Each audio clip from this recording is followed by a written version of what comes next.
Hi, I'm Irene Tansman, the author of Abie and Arlene's Autism War.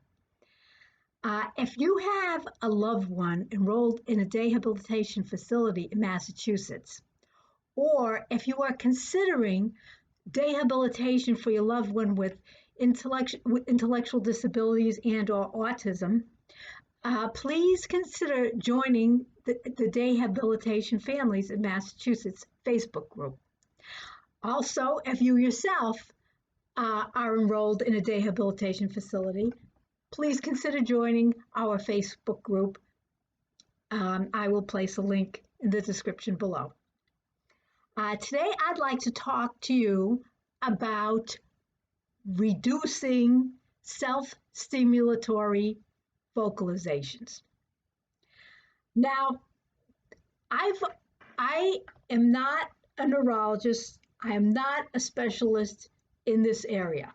All I am is a mother with experience with trial and error.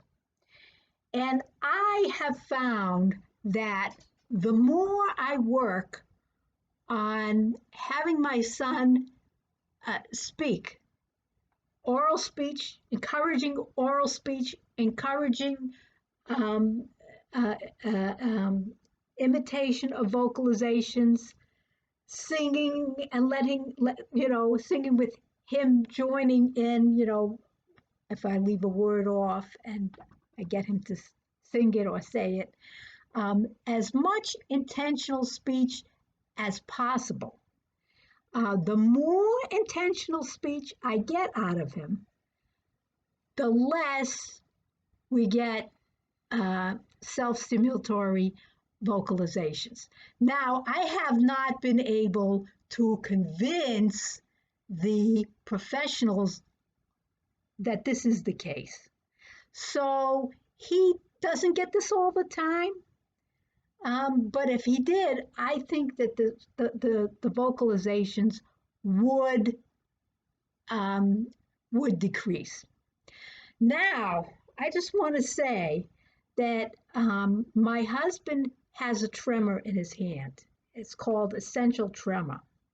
And he visited with a neurologist, and the neurologist told him that when you have involuntary movements, your best defense against that is voluntary movements.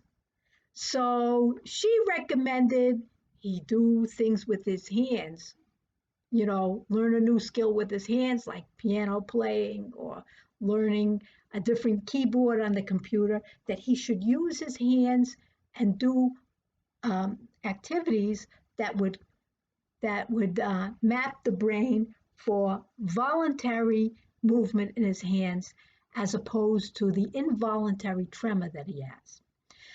And when I heard that, I realized that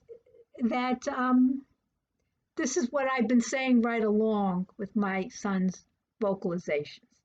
That basically, if he's doing this, and I don't think he has complete control over when he does self-stimulatory vocalizations. He does those, and they're involuntary. But if you work on the voluntary, that I believe that's going to help quite a bit. Now, as I said, I'm not a neurologist or anything like that. So, this is what I think the treatment should be. The professionals have a tendency to say, no, his speech is unintelligible. We're not going to work on it. It's a waste of time. It's never a waste of time. As much oral speech as you can get is good. That's good. Even if you're using augmentative communication as well. And it's for a variety of reasons. It's for communication, and also the self-stimulatory vocalizations can be very, it can prevent a person from being accepted in the community. So you really want to try to work on this as much as possible. I know that it's really hard to get the professionals involved with it, especially if the person is low verbal and speech is unintelligible.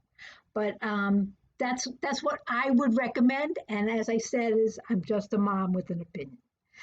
I hope this video has been helpful to you, and I'll see you on the next one. Thanks for watching.